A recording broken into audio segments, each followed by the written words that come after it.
तो दोस्तों, आज मैंने आप लोगों के लिए एक बहुत ही डरावनी कहानी लेकर आया हूं।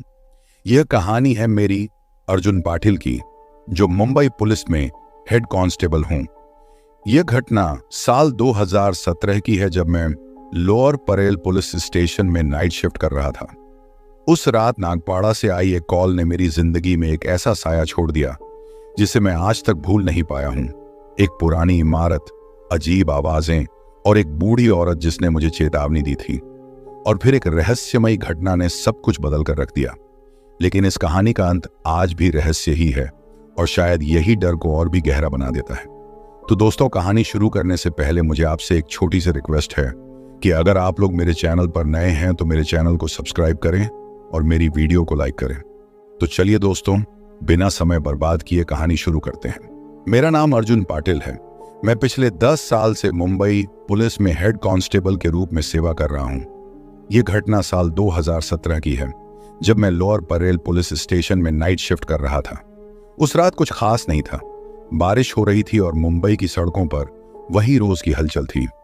मैं अपनी जीप में गश्त कर रहा था और जैसे ही मैं स्टेशन के पास पहुंचा, रेडियो पर एक कॉल आई।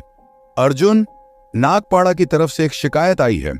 मेरे सीनियर की आवाज रेडियो से गूंजी। मैंने तुरंत जीप का रुख नागपाड़ा की ओर कर दिया। रास्ते में मैंने सोचा, शायद कोई मामूली झगड़ा होगा। रात के वक्त ऐसे मामले अक्सर होते हैं। जब मैं उस जगह पहुंचा तो वहां का माहौल अजीब सा लग रहा था। अंधेरा था और बारिश के कारण सन्नाटा पसरा हुआ था। एक बूढ़ी औरत सड़क किनारे खड़ी थी। उसका चेहरा किसी वजह से घबराया हुआ था। मैंने उससे पूछा, क्या हुआ माई? आपने पुलिस को कॉल किया था? उसने कांपती आवाज में कहा, साहब, यहां पास में ही एक पुराना मकान है। वहां से अजीब आवाजें आ रही हैं। लगता है कोई अंदर फंसा हुआ है। मैंने सोचा शायद कोई बेघर व्यक्ति उस मकान में घुस गया होगा। मैं अपने साथ आए 2 अन्य कांस्टेबल के साथ उस मकान की ओर बढ़ा। मकान बहुत ही पुराना और जर्जर हालत में था। मैंने टॉर्च निकाली और दरवाजा खोलने की कोशिश की, लेकिन वह अंदर से बंद था। दरवाजे के दूसरी तरफ से किसी की हल्की हल्की चीखें सुनाई दी।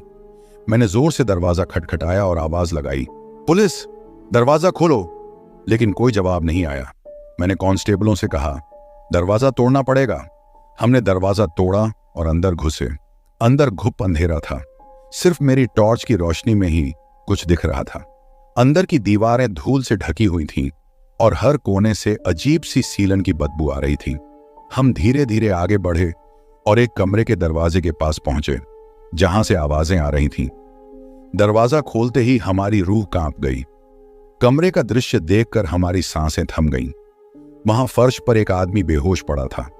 उसके हाथ पैर रस्सी से बंधे हुए थे और चेहरा खून से सना हुआ था। वह आदमी हल्के से कराह रहा था, लेकिन उसकी हालत गंभीर लग रही थी। मैंने तुरंत उसके पास जाकर उसकी नब्ज टटोलने की कोशिश की। वह जिंदा था, लेकिन उसकी हालत नाजुक थी। मेरे साथी कांस्टेबल ने तुरंत एम्बुलेंस बुलाने के लिए वायरलेस पर संदेश भेजा। उस वक्त हम सोच रहे थे कि आखिर इसे किसने और क्यों इस हालत में छोड़ा होगा। अचानक कमरे के एक कोने से किसी के पैरों की आहट सुनाई दी। हम सबकी नजरें उस दिशा में मुड़ी, लेकिन वहां कुछ भी नहीं था। मुझे महसूस हुआ कि कुछ गड़बड़ है, लेकिन समझ नहीं आ रहा था कि क्या। हमने उस आदमी को किसी तरह उठाकर बाहर निकाला और इंतजार करने लगे।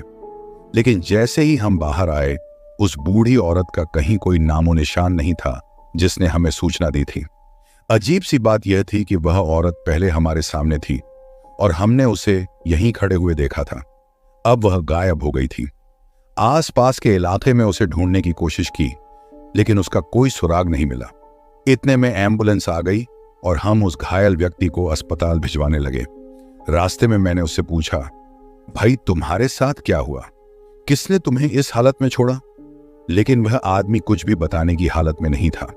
उसके होंठ कांप रहे थे और आंखों में ऐसा डर था जिसे देखकर मैं भी घबरा गया। अस्पताल पहुंचते ही डॉक्टरों ने उसे आईसीयू में भर्ती कर लिया। इस घटना ने हमें गहरे सोच में डाल दिया। हम इस केस की तह तक जाना चाहते थे, लेकिन कोई भी जानकारी उपलब्ध नहीं थी। वह बूढ़ी औरत कौन थी? उस आदमी पर किसने हमला किया था? और वह क्यों कुछ नहीं बोल पा रहा था? कुछ दिनों बाद जब उस आदमी की हालत थोड़ी सुधरी, तो मैंने फिर से उससे पूछताछ की। लेकिन उसकी आंखों में अभी भी वही डर बसा हुआ था, जैसे वह कुछ बहुत ही भयानक देख चुका हो। उसने सिर्फ इतना कहा, वो लोग फिर से आएंगे। इस वाक्य ने मेरी रीढ़ की हड्डी में सिहरन पैदा कर दी। वो लोग कौन थे और क्या वाकई वो फिर से आने वाले थे? यह सवाल मेरे दिमाग में घूमता रहा, लेकिन कोई भी स्पष्ट जवाब नहीं मिल सका। कई महीने बीत गए और उस केस की फाइल ठंडे बस्ते में चली गई। उस आदमी को फिर से कभी नहीं देखा गया और वह बूढ़ी औरत भी मानो हवा में गायब हो गई थी। लेकिन मैं अब भी उस रात को नहीं भूल पाया हूं। हर बार जब मैं रात की ड्यूटी पर निकलता हूं तो मुझे उस बूढ़ी औरत और उस खौफनाक रात की याद आ जाती है। ऐसा लगता है कि उस रात कुछ ऐसा हुआ था जिसे हम समझ नहीं पाए और शायद कभी समझ नहीं पाएंगे। ये कहानी अब भी अधूरी है और शायद कभी पूरी नहीं हो पाएगी, मगर इस घटना ने मेरी जिंदगी में एक ऐसा साया छोड़ दिया है जिससे मैं कभी मुक्त नहीं हो सका। कुछ महीनों तक सब कुछ सामान्य लगा, लेकिन मन के किसी कोने में वह रात बार बार दस्तक देती रही। मैंने उस केस की फाइल फिर से खोलने की सोची, लेकिन ऊपरी अधिकारियों ने इसे एक असामान्य अपराध मानकर दबा दिया था। फिर भी मैं उस घटना से खुद को अलग नहीं कर पा रहा था। एक दिन जब मैं अपने कार्यालय में बैठा था, अचानक से फोन की घंटी बजी। दूसरी तरफ से एक गहरी थकी हुई आवाज आई, अर्जुन पाटिल साहब। हाँ, बोल रहा हूं, कौन? मैंने पूछा। मुझे आपको कुछ बताना है, वह आवाज बोली। मुझे आपके बारे में सब कुछ पता है, वह घटना भी जिसे आप भूलने की कोशिश कर रहे हैं। उसकी बात सुनकर मैं सन्न रह गया। आप कौन हैं और क्या जानते हैं उस रात के बारे में? मैंने पूछा, लेकिन फोन कट गया। उस दिन के बाद से मुझे बार बार अनजान नंबरों से फोन आने लगे। कभी कोई बात करता तो कभी केवल भारी सांसों की आवाज आती थी। मैंने नंबर ट्रेस करने की कोशिश की, लेकिन हर बार वह फेल हो जाता। एक रात जब मैं गश्त पर था, उसी अज्ञात नंबर से फिर फोन आया। इस बार मैंने कॉल उठाया तो दूसरी तरफ से वही बूढ़ी औरत की आवाज सुनाई दी, साहब आप समझ नहीं रहे हैं, ये सब अभी खत्म नहीं हुआ है। मैंने जीप रोक दी और पूछा, कौन हो तुम? क्या जानती हो उस रात के बारे में? वह औरत धीमी आवाज में बोली, जो आपने देखा वो सिर्फ शुरुआत थी। वे वापस आएंगे और इस बार वे किसी को नहीं छोड़ेंगे। उसकी बातों ने मुझे एक बार फिर से बेचैन कर दिया। मैंने उससे मिलने की कोशिश की, लेकिन फिर से फोन कट गया। उस रात के बाद से मेरी रात की गश्तों में अजीब अजीब घटनाएं होने लगीं। कभी सड़क पर अचानक से कोई छाया दिख जाती तो कभी मुझे लगता कि कोई मेरा पीछा कर रहा है। एक बार जब मैं अकेला गश्त कर रहा था तो मुझे वही पुराना मकान दूर से दिखाई दिया, हालांकि वह जगह अब एक नई इमारत में तब्दील हो चुकी थी। फिर भी वहां से गुजरते वक्त मुझे हमेशा एक अनजाना डर महसूस होता था। मैंने खुद को समझाया कि यह सब मेरा भ्रम है, लेकिन दिल मानने को तैयार नहीं था। जैसे ही मैं उस इमारत के पास से गुजरता, मेरी धड़कनें तेज हो जाती। एक रात जब मैंने उस रास्ते से गुजरते वक्त अचानक कार की ब्रेक मारी तो मुझे एहसास हुआ कि सड़क के किनारे वही बूढ़ी औरत खड़ी थी। मैंने गाड़ी रोकी और बाहर निकलकर उसकी ओर बढ़ा, लेकिन जैसे ही मैंने उसे पुकारा, वह धुंध में गायब हो गई। ऐसा लगा कि उसने मेरी आंखों के सामने से किसी परछाई की तरह फिसल कर निकल गई हो। अब मेरे सामने सवाल यही था, क्या यह सब मेरा वहम था या सच में कुछ अजीब हो रहा था? मुझे अब किसी पर भरोसा नहीं रह गया था, यहां तक कि खुद पर भी। कई बार जब मैं ऑफिस में बैठा होता तो मुझे लगता कि कोई मुझे दूर से देख रहा है। मैंने खिड़की के बाहर झांक कर देखा, लेकिन वहां सिर्फ सन्नाटा और अंधेरा पसरा होता। फिर भी वह एहसास मुझे कभी अकेला नहीं छोड़ता था। एक दिन मैं ऑफिस से घर लौट रहा था। आधी रात का समय था, सड़कें खाली थीं।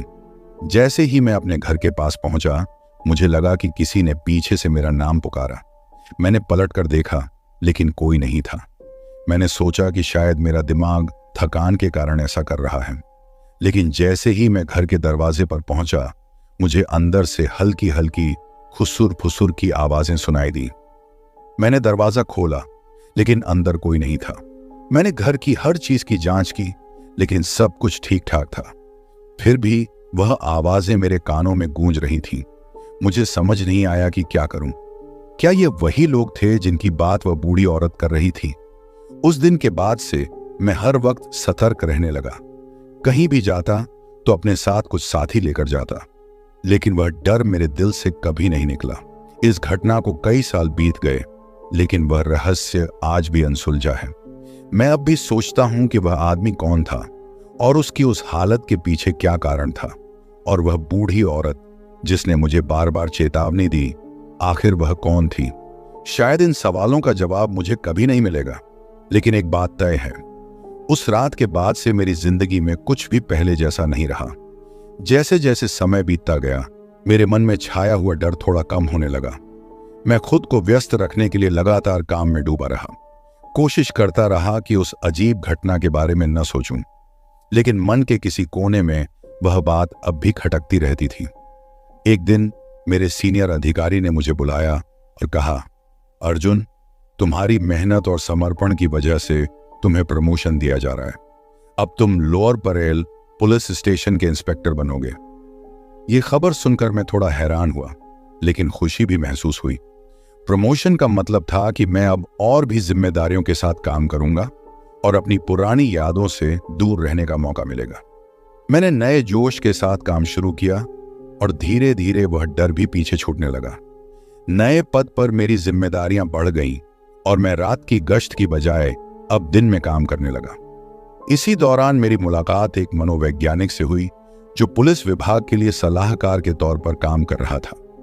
मैंने उसे उस घटना के बारे में बताया और उसने मेरी बात ध्यान से सुनी। उसने मुझसे कहा, अर्जुन, जो कुछ तुम्हारे साथ हुआ वह एक ट्रॉमा का हिस्सा हो सकता है। कभी कभी हमारे दिमाग में कुछ घटनाएं इतनी गहरी छाप छोड़ जाती हैं कि हम उन्हें वास्तविकता से जोड़ने लगते हैं। मुझे लगता है कि तुम्हें कुछ समय अपने लिए निकालना चाहिए ताकि तुम अपने मानसिक स्वास्थ्य का ध्यान रख सको। उसकी बातों से मुझे कुछ हद तक शांति मिली। मैंने तय किया कि मैं कुछ समय के लिए छुट्टी लेकर अपने परिवार के साथ समय बिताऊंगा। शायद यही सही समय था जब मुझे अपनी जिंदगी में एक नई शुरुआत करनी चाहिए थी। छुट्टियों के दौरान मैं अपने गांव गया, जहां मैंने अपने बचपन के दोस्तों और रिश्तेदारों से मुलाकात की। वहां की ताजगी और सादगी ने मुझे बहुत सुकून दिया। मैंने खुद को फिर से जिंदा महसूस किया।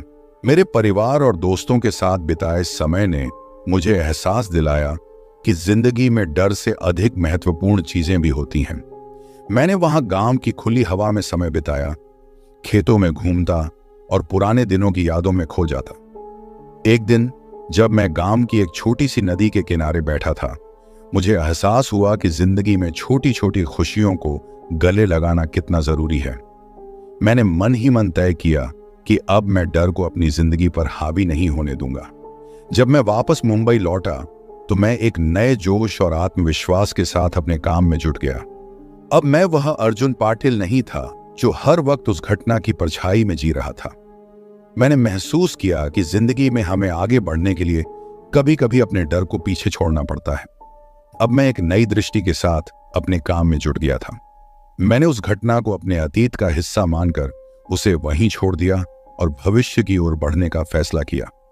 जीवन में आगे बढ़ने और नए अवसरों को अपनाने का यह सफर मुझे फिर से जीने का एक नया मकसद दे गया। अब मैं अपनी जिंदगी को एक नई दिशा में ले जा रहा था, जहां डर का कोई स्थान नहीं था, केवल खुशियों और नई उम्मीदों का बसेरा था। मैं अजय चौधरी पिछले 10 साल से कोलकाता पुलिस में हेड कांस्टेबल के पद पर कार्यरत हूं। इस नौकरी में मुझे कई अजीबोगरीब घटनाओं का सामना करना पड़ा है, लेकिन जो घटना मैं आपको बताने जा रहा हूं उसने मेरी जिंदगी हमेशा के लिए बदल दी। यह घटना जून 2018 की है, जब मेरी ड्यूटी रात की शिफ्ट में थी। रात के करीब 2 बजे थे और मैं अपने साथी सुभाष के साथ दक्षिण कोलकाता के एक पुराने इलाके में गश्त पर था। उस रात हवा में कुछ अजीब सा ठंडापन था और सड़कों पर एक अजीब सी खामोशी फैली हुई थी। हम एक पुरानी सुनसान सड़क पर थे, जहां दोनों तरफ पुराने मकान थे, जिनमें से कई अब खंडहर बन चुके थे। अचानक हमारी जीप के सामने एक बूढ़ी औरत आई। उसकी आंखों में एक अजीब सी चमक थी और वह हमें इशारे से रोक रही थी। हम तुरंत जीप रोककर बाहर निकले। वह औरत कांप रही थी, मानो उसने कुछ भयानक देखा हो। मैंने उससे पूछा, क्या हुआ मां जी, इतनी रात को यहां क्या कर रही हो? उसने कांपते हुए आवाज में कहा, बेटा यहां मत रुको, यहां कुछ बहुत बुरा हुआ है, बहुत बुरा। उसकी आवाज में इतनी दहशत थी कि मेरे रोंगटे खड़े हो गए। सुभाष ने मेरी तरफ देखा और उसकी आंखों में भी वही डर था जो शायद मेरी आंखों में था। मैंने उस औरत से और कुछ पूछना चाहा, लेकिन उसने अचानक से हमें धक्का देकर पीछे कर दिया और चिल्लाई, भागो यहां से, नहीं तो। और इससे पहले कि वह अपनी बात पूरी कर पाती, वह अचानक जमीन पर गिर पड़ी। हम दोनों हैरान थे और जब हमने उसकी नब्ज देखी तो वह चल चुकी थी। हमारे होश उड़ गए। हमने तुरंत उस इलाके का मुआयना करने का फैसला किया। जैसे ही हम आगे बढ़े, हमें एक पुराने मकान से हल्की सी रोशनी आती दिखी। मकान में घुसते ही हमें एक अजीब सी बदबू महसूस हुई, मानो वहां कुछ सड़ रहा हो। सुभाष ने मुझसे कहा, सर, यहां कुछ तो गड़बड़ है। मैंने भी महसूस किया कि वहां कुछ असामान्य था। हमने एक कमरे का दरवाजा खोला और जो हमने देखा उसने हमारी रूह तक को हिला दिया। कमरे का दरवाजा खुलते ही हमारी आंखों के सामने का दृश्य जैसे रुक सा गया। वहां फर्श पर खून के धब्बे थे और दीवारों पर अजीब से निशान बने हुए थे, जैसे किसी ने जानबूझकर खरोंचा हो। कमरे में एक छोटी सी मेज थी जिस पर एक पुरानी लालटेन रखी थी जो धीमी धीमी रोशनी दे रही थी। कमरे में एक भारी सन्नाटा था, बस हमारी सांसों की आवाज सुनाई दे रही थी। सुभाष ने कांपती आवाज में कहा, सर, ये निशान ये इंसानी हाथों से नहीं बने हो सकते। मैंने भी गौर किया कि उन निशानों में कुछ ऐसा था जो सामान्य नहीं था, मानो कोई जानवर ने उन्हें बनाया हो। लेकिन यह कैसे हो सकता था? कोलकाता जैसे शहर में, वो भी ऐसे इलाके में जहां कुछ समय पहले तक लोग रहते थे। हमने आगे बढ़कर मेज की जांच की। उस पर एक पुरानी डायरी रखी थी। मैंने उसे उठाया और खोला। अंदर के पन्ने पीले हो चुके थे और उनमें कुछ हाथ से लिखी बातें थीं। लेकिन उससे पहले कि हम कुछ पढ़ पाते, अचानक हमें एक भारी कदमों की आवाज सुनाई दी। हम दोनों ने एक दूसरे की तरफ देखा और फिर दरवाजे की ओर मुड़े। कोई हमारे पीछे कमरे में आ रहा था। सुभाष ने अपनी बंदूक निकाल ली और मैं भी सतर्क हो गया। लेकिन जैसे ही आवाज पास आई, वह अचानक रुक गई। हम दोनों चुपचाप उस तरफ बढ़े जहां से आवाज आई थी। जैसे ही हम दरवाजे के करीब पहुंचे, वहां कुछ नहीं था, सिर्फ वही सन्नाटा। हम वापस मुड़ने ही वाले थे कि अचानक से हमें किसी ने पीछे से पकड़ लिया। सुभाष के हाथ से बंदूक छूट गई और मैं पूरी ताकत से पलटा, लेकिन वहां कोई नहीं था। सुभाष हाँफ रहा था, उसकी आंखों में डर साफ झलक रहा था। सर, हमें यहां से निकलना चाहिए, उसने बमुश्किल कहा। मुझे भी ऐसा ही लगा, लेकिन मैं जानता था कि अगर हम अभी वापस लौटते तो इस जगह की सच्चाई कभी सामने नहीं आ पाती। मैंने सुभाष को समझाया और हम दोनों ने हिम्मत जुटाकर कमरे की बाकी चीजों की जांच शुरू की। हमें उस डायरी में कुछ ऐसी बातें मिली जो इस इलाके में हुई अजीब घटनाओं की तरफ इशारा कर रही थी, लेकिन कुछ भी साफ नहीं था। बस अजीबोगरीब जिक्र था जो हमें और उलझा रहा था। कमरे से बाहर निकलते वक्त हम अचानक उस बूढ़ी औरत की याद में डूब गए। कौन थी वो? उसने हमें किस चीज से बचाने की कोशिश की थी? और फिर ये खून के धब्बे और निशान, ये सब आखिर क्या था? रात और भी गहरी होती जा रही थी और हम उस सुनसान इलाके में अकेले थे। बाहर निकलने का रास्ता ढूंढने की कोशिश करते हुए हमें एहसास हुआ कि हम शायद उस इलाके में गुम हो चुके थे। सुभाष ने अपने मोबाइल की टॉर्च चालू की और हम आगे बढ़ते गए, लेकिन कदमों की वह अजीब आवाज फिर से हमारे पीछे आ गई। हर कदम के साथ वह और करीब आती जा रही थी। हम दोनों ने अपनी रफ्तार तेज कर दी, लेकिन आवाज जैसे हमारे पीछे पीछे दौड़ रही थी। अचानक हम एक तंग गली में आ गए जहां से केवल एक रास्ता ही बाहर जाने का था। जैसे ही हम मुड़े, आवाज एकदम से रुक गई। हमने पीछे मुड़कर देखा, वहां कुछ नहीं था, लेकिन हमारे दिल की धड़कनें तेज हो चुकी थीं। सुभाष ने कांपते हुए कहा, सर, इस जगह से निकलने का कोई और रास्ता नहीं दिख रहा। मैंने अपनी हिम्मत बटोरी और उसे सांत्वना दी कि हमें जल्दी ही कोई रास्ता मिलेगा, लेकिन अंदर से मैं भी डर रहा था। हम उस गली के आखिर तक पहुंचे और वहां जो हमने देखा उसने हमें स्तब्ध कर दिया। गली के आखिर में एक पुरानी सी बंद दुकान थी जिसका शटर आधा खुला हुआ था। हमने धीरे धीरे उस पुरानी दुकान की ओर कदम बढ़ाए। शटर आधा खुला हुआ था और अंदर से एक हल्की सी रोशनी झांक रही थी। ऐसा लगा जैसे कोई अंदर मौजूद हो। सुभाष ने मुझसे कहा, सर, शायद यहां कोई छिपा हो, हमें सावधानी से चलना चाहिए। मैंने सहमति में सिर हिलाया और अपनी टॉर्च का रुख दुकान के अंदर की ओर किया। धीरे धीरे हम अंदर घुसे। अंदर का माहौल बहुत ही अजीब था। यह दुकान किसी पुराने इलेक्ट्रॉनिक सामान की लग रही थी। यहां पुराने रेडियो, टेलीविजन और अन्य पुराने उपकरण इधर उधर बिखरे हुए थे। सब कुछ धूल से ढका हुआ था, जैसे कई सालों से यहां कोई नहीं आया हो। लेकिन उस रोशनी का स्रोत क्या था?